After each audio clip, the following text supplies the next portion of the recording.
जो ने अपने साथ में संधियां कर रखी थी, और संधियां कब की थी? 1818। संधियां करने के बाद अंग्रेजों ने अपना एक बंदा राजस्थान में भेजा कि अब इन राजाओं से बातचीत तू करना, आगे इनकी कोई प्रॉब्लम हो तो वो सॉल्व तू कर देना इनकी बातचीत। वो बंदा जेम्स टोड था। वो बंदा कौन था? मेवाड़ आया था। आपने कहां पर आया था? हिस्ट्री में इंटरेस्ट रखने वाला बंदा था।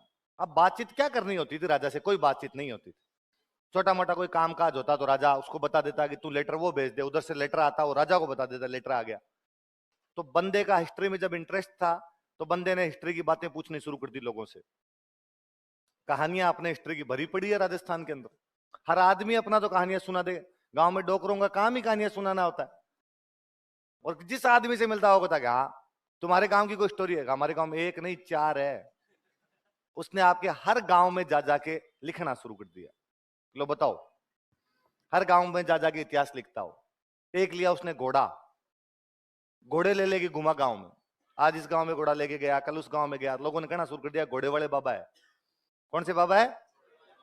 और ऐसे कर करके आपके राजस्थान के बहुत सारी जगह पे जा जाके उसने हिस्ट्री लिख ली।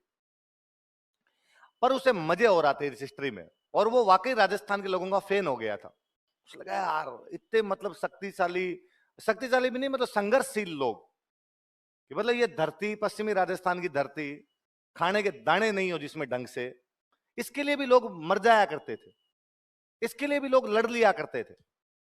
और वो जब अंग्रेजों से मिलता वापस जाके तो अंग्रेजों को बताता, भाई साहब अपने जहां पोस्टिंग हुई है ना, लोग वहां पे है। दुनिया में इतने शक्तिशाली और इतने मजबूत लोग मैंने कहीं भी नहीं। अंग्रेज कहते नहीं नहीं इतने शक्तिशाली थोड़ी होते हैं, अपने हैं सबसे शक्तिशाली। उसने कहा छोड़, गांव में कई रंगड़ ऐसे बैठे हैं, अपने को तो 5-7 को भींच भींच के मार दे। ये तो अपने पास हथियार वथियार थोड़े ढंग के हैं। अंग्रेजों को उस बंदे पे डाउट हो गया कि ये राजस्थान वालों के साथ मिलकर अंग्रेजों को देश से बाहर निकालेगा। अंग्रेजों ने शिकायत की उस आदमी की कि इसके लक्षण ठीक नहीं दिख रहे आजकल। ऊपर वालों ने बुला के पूछा कि राजस्थान के बारे में तुम्हारी क्या राय है? उसने कहा अच्छा पूछो मत। जोरदार आदमी है, भयंकर वाले। किसी दिन खड़े हो गए ना लड़ने के लिए, अंग्रेजों को लगा वो तो खुद खड़े होंगे कि नहीं होंगे, तू इसे कह के पक्के कर देगा।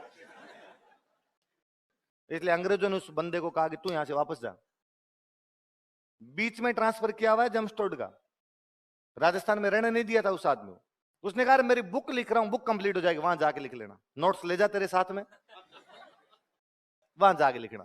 फिर बेचारा लंदन ही गया था, और लंदन जाके उसने अपने नोट्स है उनको पब्लिश करवाया था, बुक के रूप में पब्लिश करवाया था। और राजस्थान की हिस्ट्री लोगों को पता चली। हम कहते हैं वो हमारे राजस्थान के इतिहास का जनक था। राजस्थान के इतिहास का क्या था? और उसकी हिस्ट्री जब पब्लिश होके भारत के अंदर आई इंग्लिश के अंदर, तब बाकी भारत के लोगों को भी पता चला कि क्या बेहतरीन लोग इस धरती के ऊपर पैदा हुए थे।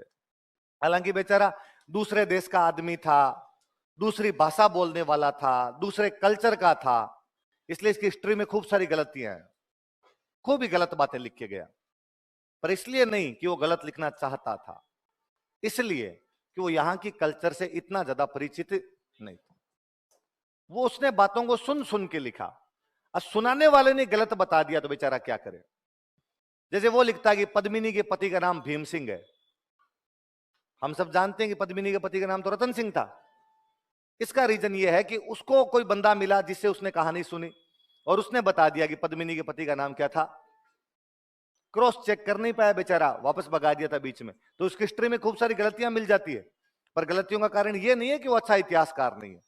गलतियों का कारण यह था कि बंदा यहाँ की भाषा को, यहाँ की संस्कृति को, यहाँ के रीति रिवाजों को, यहाँ की कहानियों को जानता नहीं था। उसके बावजूद देखिए आप कि उसने इतने बड़े पोथे लिख दिए अपने इतिहास पे।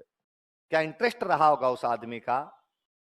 वरना अपने में से अब अपने तो इंग्लैंड की, तो मैं क्या ही पूछ लूं, अपने को बंगाल की कहानियां नहीं पता। मैं अपने में से किसी कहूं कि अपने इंग्लैंड की हिस्ट्री लिख ले, आपको जो लिखना छोड़ो, एक आधा चैप्टर वर्ल्ड हिस्ट्री में लगता है, वो याद नहीं होता है, नाम याद नहीं होते उन लोगों को। उसके बावजूद वो लिख के गया था, त्योहार तक लिख के